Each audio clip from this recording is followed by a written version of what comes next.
नमस्ते दोस्तों, मैं डॉक्टर अनीता और मेरे चैनल पर आप सभी का बहुत बहुत स्वागत है। और आज का अपना विषय है शब्द शक्ति। शब्द की शक्ति।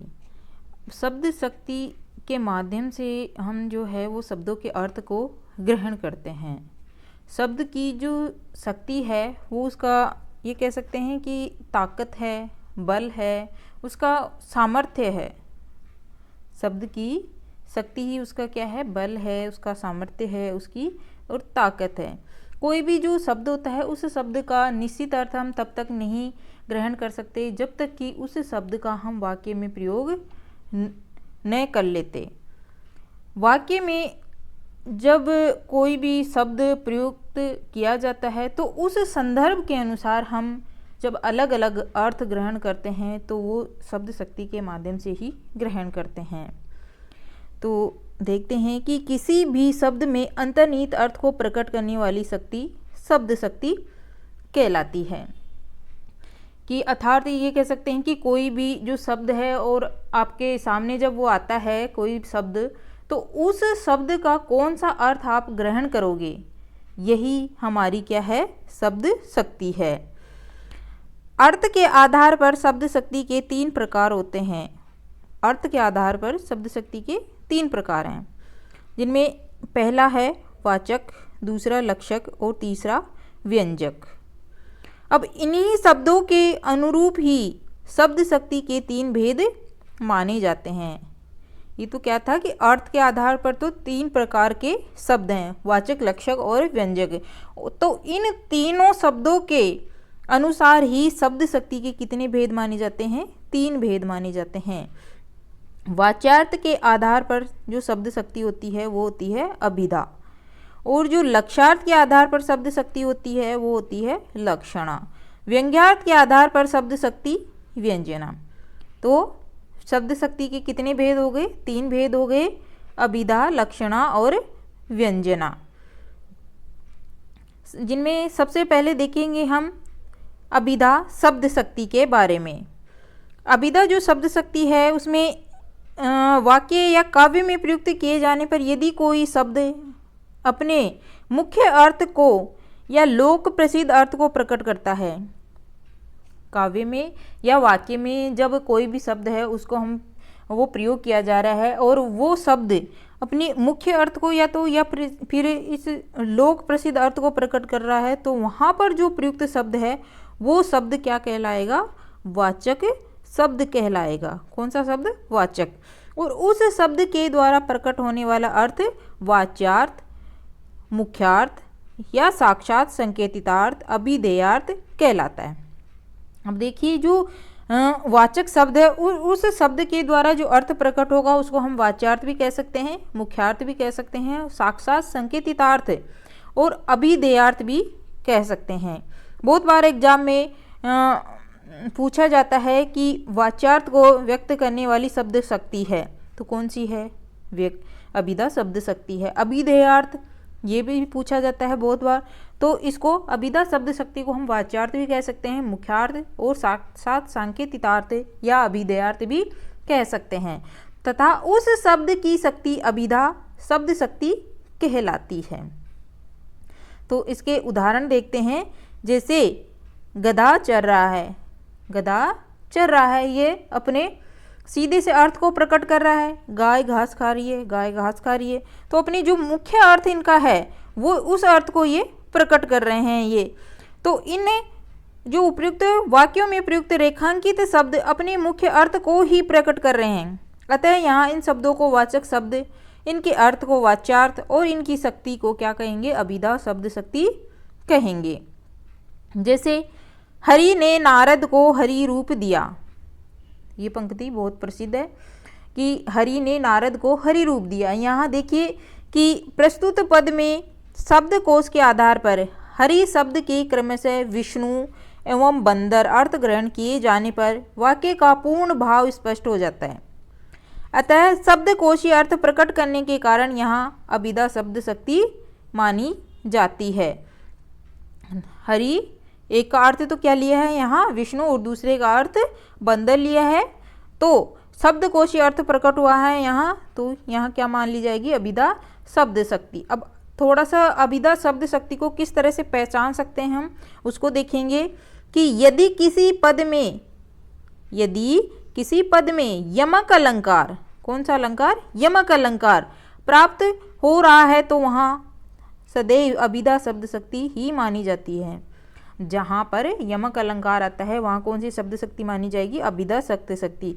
जैसे कनक कनक ते सो गुनी मादकता अधिकाय, वा खाए बोराए जग वा पाए बोराए। यहाँ पर देखिए कनक और कनक इनमें यमक अलंकार है, एक का अर्थ है सोना और दूसरे का अर्थ है दतुरा है, तो यहाँ इस पद में कौन सी शक्ति हो जाएगी, अभिधा शब्द शक्ति हो जाएगी। दूसरा है यदि किसी पद में उत्प्रेक्षा अलंकार, यदि किसी पद में उत्प्रेक्षा अलंकार प्राप्त हो रहा हो तो वहाँ पर भी प्राय अभिधा शब्द शक्ति ही मानी जाती है। एक तो जहाँ पर यमक अलंकार प्राप्त हो रहा हो और दूसरा जहाँ पर उत्प्रेक्षा अलंकार प्राप्त हो रहा हो वहाँ पर कौन सी शब्द शक्ति होगी, अभिधा शब्द शक्ति। तीसरा, यदि किसी पद में शब्दों का सीधा या स्पष्ट अर्थ प्रकट हो रहा हो तो वहाँ पर भी अभिधा शब्द शक्ति ही मानी जाती है। ये तो हम देख ही चुके हैं कि अभिधा जो शब्द शक्ति है उसमें सीधा सा अर्थ प्रकट होता है। कि इसमें एक उदाहरण देख लेते हैं कि हे प्रभु आनंद दाता ज्ञान हमको दीजिए, शीघ्र सारे दुर्गुणों को दूर हमसे कीजिए, लीजिए हमको शरण में हम सदाचारी बने, ब्रह्मचारी धर्म रक्षक वीर व्रतधारी बने। अब यहाँ पर देखिए इन पदों में सीधा सा अर्थ अपने को समझ में आ रहा है तो यहाँ अभिधा शब्द शक्ति हो जाएगी। भरत मुनि द्वारा प्रतिपादित रस सूत्र के तीसरे व्याख्याता आचार्य भट्ट नायक के द्वारा अभिधा शब्द शक्ति को ही सर्वाधिक महत्व दिया गया है। रस सूत्र के तीसरे व्याख्याता आचार्य कौन थे, भट्ट नायक थे, और भट्ट नायक ने अभिधा शब्द शक्ति को सर्वाधिक महत्व दिया है। अब जो रीतिकालीन कवि देव हैं, देव कवि के द्वारा भी अभिधा शब्द शक्ति को सर्वश्रेष्ठ माना गया है। वो कहते हैं कि अभिधा उत्तम काव्य है, मध्यम लक्षणालीन, अदम व्यंजना, रस विरस उल्टी कहते प्रवीण। देव कवि ने अभिधा शब्द शक्ति को सर्वाधिक या सर्वश्रेष्ठ कहा है। तो ये अपनी अभिधा शब्द शक्ति हो गई। आगे की दूसरी जो शब्द शक्ति अपनी है वो है लक्षणा शब्द शक्ति। इसमें वाक्य या कविता में प्रयुक्त किए जाने पर जब किसी शब्द के मुख्य अर्थ ग्रहण करने पर कोई न कोई बाधा उत्पन्न होती है। वाक्य या कविता में कोई शब्द को जब प्रयोग किया जाता है तो उस शब्द के अर्थ को ग्रहण करने पर कोई बाधा उत्पन्न हो जाती है, यानी उसका सीधा सा या मुख्य अर्थ समझ में नहीं आता है, हमें कोई न कोई प्रकार की बाधा आती है, तब उस शब्द के लक्षणों के आधार पर उसका अन्य अर्थ ग्रहण कर लिया जाता है। तो वहाँ प्रयुक्त ऐसे शब्दों को लक्षक शब्द कहा जाता है। क्या कहा जाता है, लक्षक शब्द। उसके द्वारा प्रकट होने वाला अर्थ लक्षार्थ, आरोपी या अर्थ कहलाता है एवं उस शब्द की शक्ति को लक्षणा शब्द शक्ति कहा जाता है। लक्षार्थ के द्वारा जो प्रकट होने वाला अर्थ है उसको क्या कहेंगे, लक्षार्थ या आरोपियार्थ कहेंगे, और उस शब्द की शक्ति को लक्षणा शब्द शक्ति कहेंगे। लक्षणा शब्द शक्ति में प्रमुखतः 3 बातों का होना आवश्यक माना जाता है, जिसमें पहला है कि शब्द के मुख्य अर्थ में बाधा उत्पन्न होना। लक्षणा शब्द शक्ति में शब्द के मुख्य अर्थ में बाधा उत्पन्न होगी और लक्षणों के आधार पर उस शब्द का अन्य अर्थ ग्रहण करना। जब बाधा उत्पन्न होगी तो लक्षणों के आधार पर हम उस शब्द का अन्य अर्थ ग्रहण करेंगे। उस अन्य अर्थ को ग्रहण करने के पीछे किसी रूढ़िवादी परंपरा या प्रयोजन विशेष का कार्य करना, या किसी रूढ़िवादी परंपरा का या किसी प्रयोजन या उद्देश्य का होना आवश्यक है। इसके उदाहरण देखते हैं कि सोहन गधा है। अब सोहन गधा है, यहाँ सोहन गधा कैसे हो सकता है, क्योंकि सोहन तो मनुष्य है, तो यहाँ पर गधे से मतलब है कि मूर्खता से, मूर्ख व्यक्ति से। दूसरा उदाहरण है सीता तो नीरी गाय है।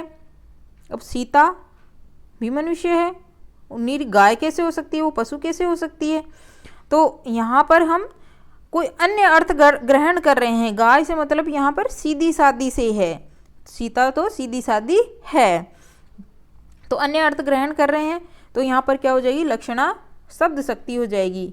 इसी तरह राजस्थान वीर है। अब राजस्थान वीर कैसे हो सकता है? राजस्थान के लोग वीर है। तो यहाँ पर ये अन्य अर्थ ग्रहण करने के कारण हम इसको लक्षणा शब्द शक्ति मानेंगे। अब जो लक्षणा शब्द शक्ति है उसके भेद देखेंगे कि लक्षणा जो शब्द शक्ति उसके वैसे तो बहुत सारे भेद हैं, 84 तक भेद माने जाते हैं, लेकिन मुख्य रूप से इसके 4 ही प्रकार माने जाते हैं, जिनमें रूढ़ि लक्षणा, प्रयोजनवती लक्षणा, उपादान लक्षणा और लक्षण लक्षणा। ये 4 ही भेद जो हैं मुख्य माने जाते हैं। रूढ़ि लक्षणा जो है वो परंपरा आधारित अर्थ ग्रहण से संबंधित होती है। इसमें लोकोक्ति और मुहावरे आते हैं। और प्रयोजनवती लक्षणा जो है वो किसी प्रयोजन या उद्देश्य के आधार पर अर्थ ग्रहण किया जाता है। इसमें उपादान लक्षणा, इसमें लक्ष्यार्थ में वाच्यार्थ सम्मिलित रहता है, जबकि जो लक्षण लक्षणा है उसमें लक्ष्यार्थ में वाच्यार्थ सम्मिलित नहीं होता है, वाच्यार्थ पूरी तरह से लुप्त हो जाता है, वाच्यार्थ का पूर्णतः परित्याग हो जाता है इसमें। तो सबसे पहले जानेंगे रूढ़ि लक्षणा के बारे में। रूढ़ि लक्षणा, जब कोई शब्द रूढ़िवादी परंपरा के कारण लाक्षणिक अर्थ को प्रकट करता है तो वहाँ रूढ़ि लक्षणा शब्द शक्ति मानी जाती है। कोई भी शब्द है और वो अपनी रूढ़िवादी परंपरा के कारण लाक्षणिक अर्थ यानी अन्य अर्थ को प्रकट करता है तो वहाँ रूढ़ि लक्षणा मानी जाती है। यदि किसी वाक्य या पद में किसी लोकोक्ति और मुहावरे का प्रयोग हो रहा हो तो वहाँ भी रूढ़ि लक्षणा शब्द शक्ति ही मानी जाती है।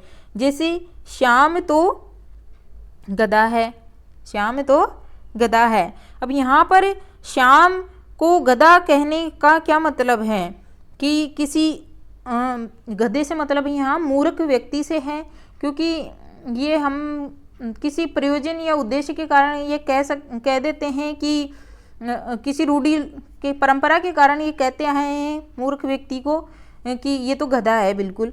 तो इस तरह से श्याम तो गधा है। रामू ने परिवार की नाक कटा दी।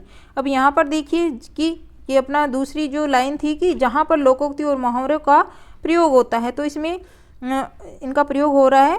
पर रामू ने परिवार की नाक कटा दी, तो यहाँ पर क्या हो जाएगी? रूढ़ि लक्षणा हो जाएगी। दूसरी है प्रयोजनवती लक्षणा। यदि कोई शब्द किसी स्थान विशेष पर अथवा किसी समय विशेष पर ही अपने लाक्षणिक अर्थ को प्रकट करता है, अर्थात एक ही शब्द के अलग अलग स्थान, समय एवं प्रसंग के अनुसार अलग अलग लाक्षणिक अर्थ प्रकट होते हैं, तो वहाँ प्रयोजनवती लक्षणा मानी जाती है।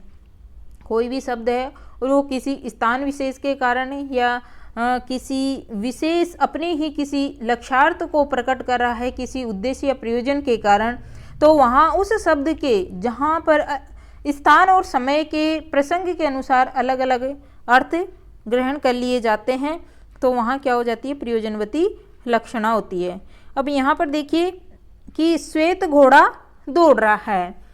अब श्वेत घोड़ा दौड़ रहा है, ये किसी घुड़दौड़ जो प्रतियोगिता है उस प्रतियोगिता के समय ये वाक्य बोले जाने पर श्रोता यह अर्थ ग्रहण करता है कि सफ़ेद रंग का घोड़ा दौड़ रहा है। इसी प्रकार अन्य जानवरों की अगर कोई घुड़दौड़ प्रतियोगिता होती है उसमें यह वाक्य बोलते हैं तो वहाँ पर श्वेत शब्द का अर्थ उसी जानवर विशेष के साथ जोड़ दिया जाता है। इस प्रकार अलग अलग स्थान के अनुसार अलग अलग लाक्षणिक अर्थ प्रकट होने के कारण यहाँ पर क्या है? प्रयोजनवती लक्षणा है। अब दूसरा उदाहरण है कि मेरा घर सड़क पर है। अब किसी का घर सड़क पर कैसे हो सकता है? हाँ, तो यहाँ पर ये कह सकते हैं कि मेरा घर सड़क के पास में है, तो यहाँ किसी प्रयोजन के अनुसार या उद्देश्य के कारण ऐसा कहते हैं, तो वहाँ प्रयोजनवती लक्षणा होती है। तीसरी है उपादान लक्षणा। जब किसी पद या वाक्य में प्रयुक्त किसी शब्द का लाक्षणिक अर्थ ग्रहण करते समय उस शब्द का मुख्य अर्थ साथ में जुड़ा रहता है, तब तो वहाँ उपादान लक्षणा होती है। इसको अजहत स्वार्था लक्षणा भी कहते हैं। उपादान लक्षणा को क्या कहते हैं? अजहत स्वार्था लक्षणा कहते हैं। तो इसमें उदाहरण है जैसे कि सारा घर तमाशा देखने गया। अब सारा घर तमाशा देखने गया, तो सारा घर क्या है? सारा घर तो क्या हो गया? ये तो मुख्य अर्थ हो गया। तो घर कैसे जा सकता है तमाशा देखने, नहीं जा सकता। तो यहाँ अन्य अर्थ यानी लाक्षणिक अर्थ हम इसके साथ ग्रहण करेंगे कि घर के सभी लोग तमाशा देखने गए। तो घर के सभी जो लोग हैं वो तो क्या हो जाएगा, लाक्षणिक यानी लक्ष्यार्थ, और जो सारा घर है वो क्या हो जाएगा, इसमें वाच्यार्थ या मुख्य अर्थ हो जाएगा। तो जहाँ लक्ष्यार्थ में वाच्यार्थ साथ में जुड़ा रहता है वहाँ क्या, कौन सी शब्द शक्ति होती है, उपादान लक्षणा होती है। अब 3 बंदूकों ने सारा गांव लूट लिया, 3 बंदूकों ने सारा गांव लूट लिया। अब जो यहाँ पर 3 बंदूक कैसे गांव को लूट सकती है, क्योंकि बंदूक तो निर्जीव है। तो बंदूक ने सारा गांव लूट लिया, बंदूक तो गांव को लूट नहीं सकती। तो यहाँ पर हम अन्य लाक्षणिक अर्थ ग्रहण करेंगे कि 3 बंदूकधारी व्यक्तियों ने सारा गांव लूट लिया। तो यहाँ पर 3 बंदूक तो क्या हो गई, मुख्यार्थ हो गई, वाच्यार्थ हो गई, और अन्य अर्थ जो लाक्षणिक अर्थ हमने ग्रहण किया कि बंदूकधारी व्यक्ति, वो क्या हो गया, लक्ष्यार्थ हो गया। तो इसमें लक्ष्यार्थ के साथ वाच्यार्थ साथ में जुड़ा हुआ है, तो यहाँ पर उपादान लक्षणा हो जाएगी। और उपादान लक्षणा को हम क्या, कौन सी शब्द शक्ति भी कह सकते हैं, अजहत स्वार्थ लक्षणा भी कहते हैं। आगे की जो चौथी अपनी लक्षणा शब्द शक्ति है वो है लक्षण लक्षणा। जब किसी शब्द का लाक्षणिक अर्थ ग्रहण करते समय उस शब्द का मुख्य अर्थ पूर्णतः लुप्त हो जाता है, तब वह लक्षण लक्षणा या जहत स्वार्था लक्षणा कहलाती है। उपादान लक्षणा में तो क्या था कि लक्ष्यार्थ के साथ वाच्यार्थ सम्मिलित था, मुख्य अर्थ साथ में जुड़ा हुआ था। लेकिन इसमें क्या है, लक्षण लक्षणा में कि लाक्षणिक अर्थ तो ग्रहण करते हैं, लेकिन इसमें से जो मुख्य अर्थ है वो पूरी तरह से लुप्त हो जाता है। तो वहाँ पर कौन सी शब्द शक्ति होती है, लक्षणा शब्द शक्ति होती है। उदाहरण जैसे पेट में आग लगी है, पेट में आग कैसे लग सकती है, तो यहाँ पर हम अन्य अर्थ ग्रहण करेंगे इसके साथ कि पेट में भूख लगी है। तो अब देखिए जो मुख्य अर्थ था इसका, जो वाच्यार्थ था आग, वो तो बिल्कुल गायब ही हो गया, लुप्त हो गया यहाँ से। तो लाक्षार्थ को ग्रहण करते समय मुख्य अर्थ जहाँ पर लुप्त हो जाता है वहाँ लक्षणा शब्द शक्ति, लक्षण लक्षणा शब्द शक्ति होती है। जैसे रमा तो उल्लू है, अब रमा उल्लू कैसे हो सकती है, उल्लू से यहाँ मतलब है मूर्ख, क्योंकि रमा तो इंसान है, तो वो रमा उल्लू नहीं हो सकती। तो यहाँ पर रमा तो मूर्ख है, तो यहाँ पर उल्लू जो शब्द है वो तो मुख्य अर्थ तो पूरी तरह से क्या हो गया, लुप्त हो गया इसमें से। तो यहाँ कौन सी शब्द शक्ति हो जाएगी, लक्षणा शब्द शक्ति, लक्षणा शब्द शक्ति हो जाएगी। तो इस तरह अभिधा और लक्षणा दोनों शब्द शक्तियाँ हमने देख ली। और अब देखेंगे व्यंजना शब्द शक्ति। वाक्य अथवा कविता में प्रयुक्त किए जाने पर जब कोई शब्द अलग अलग प्रसंग के अनुसार अलग अलग अर्थ प्रकट करने लगता है तो वहाँ वह शब्द व्यंजक शब्द कहलाता है। उसके द्वारा प्रकट होने वाला अर्थ व्यंग्यार्थ, ध्वन्यार्थ, प्रतीयमानार्थ कहलाता है तथा उस शब्द की शक्ति व्यंजना शब्द शक्ति कहलाती है।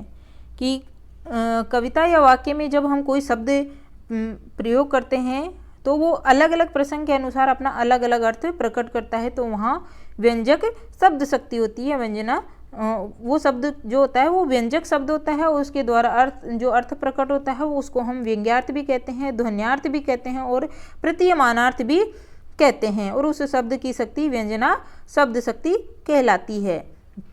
जैसे आग में जल जाने से क्या होता है। अब इस प्रस्तुत पद में प्रयुक्त जल के प्रसंगानुसार दो अर्थ, एक तो है जलना और दूसरा है पानी ग्रहण करना, किए जा सकते हैं। अतः एक ही शब्द के अलग अलग अर्थ प्रकट होने के कारण यहाँ व्यंजना शब्द शक्ति मानी जाती है।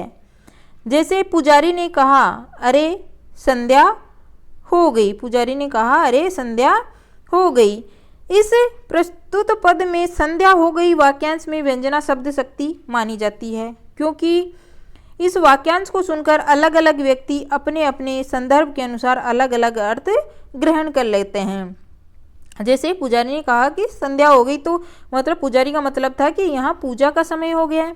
अब इसी अर्थ को जो किसान है वो ग्रहण करेगा कि घर जाने का समय हो गया, क्योंकि किसान खेत में काम करता रहता है तो वो खेत से ये सोचेगा कि अरे संध्या हो गई, मतलब घर जाने का समय हो गया।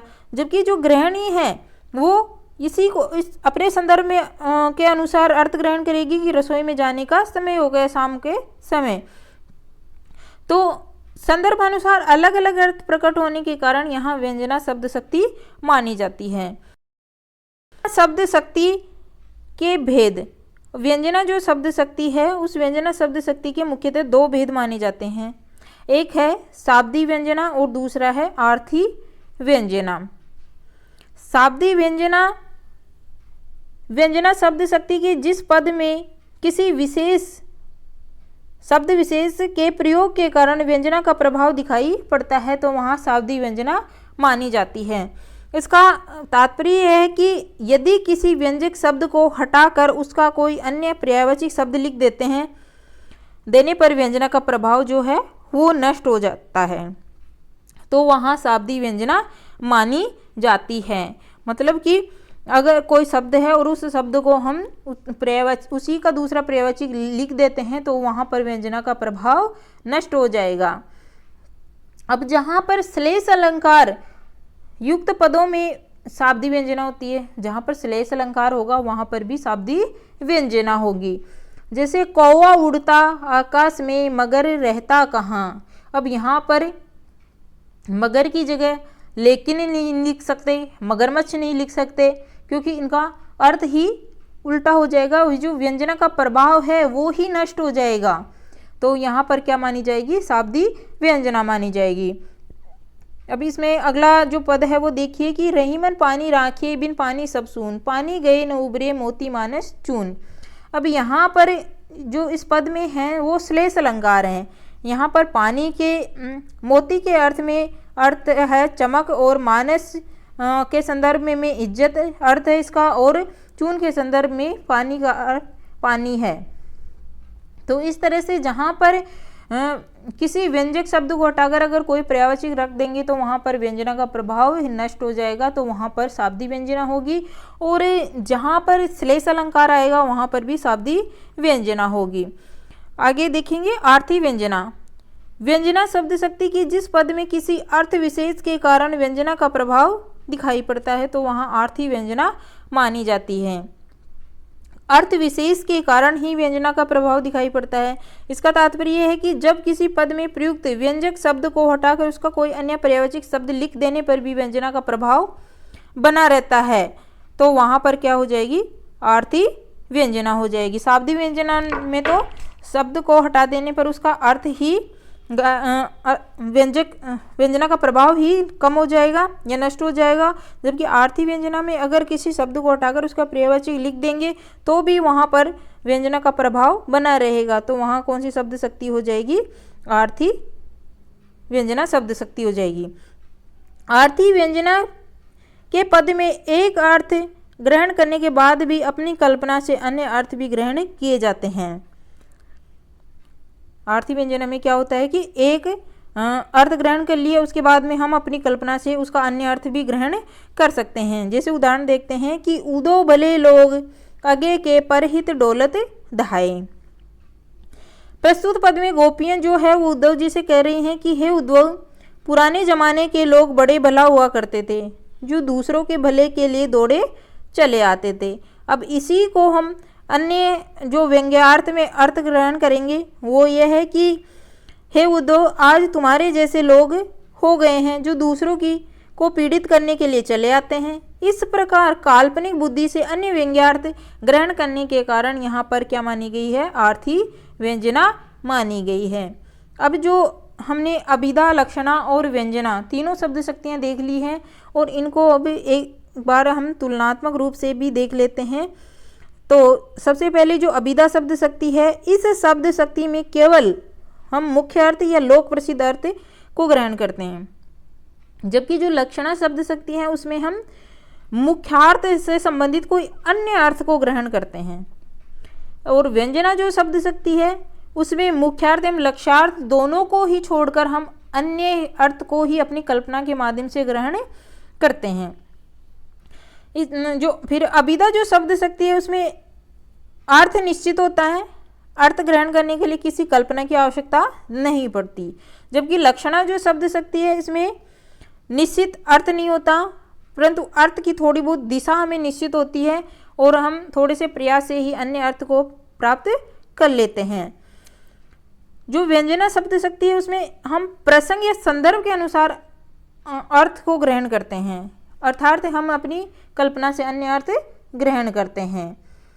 जबकि जो अभिधा शब्द शक्ति है उसमें पाठक शब्द का वास्तविक अर्थ ही ग्रहण करता है और लक्षणा में वास्तविक अर्थ को छोड़कर लक्षणों के आधार पर अन्य अर्थ को ग्रहण करता है। व्यंजना शब्द शक्ति में इसमें संकेत मात्र ही दिया जाता है, पाठक अपनी कल्पना से ही अन्य अर्थ को ग्रहण करता है।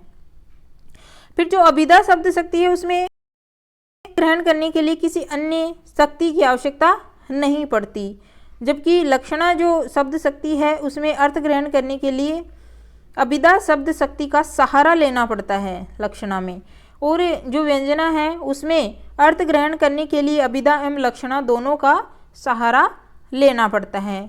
तो इस तरह से दोस्तों आज हमने शब्द शक्ति यानी अभिधा, लक्षणा और व्यंजना शब्द शक्ति के बारे में जाना, और मैं आशा करती हूँ कि आप लोगों को अच्छे से समझ में आ गया होगा।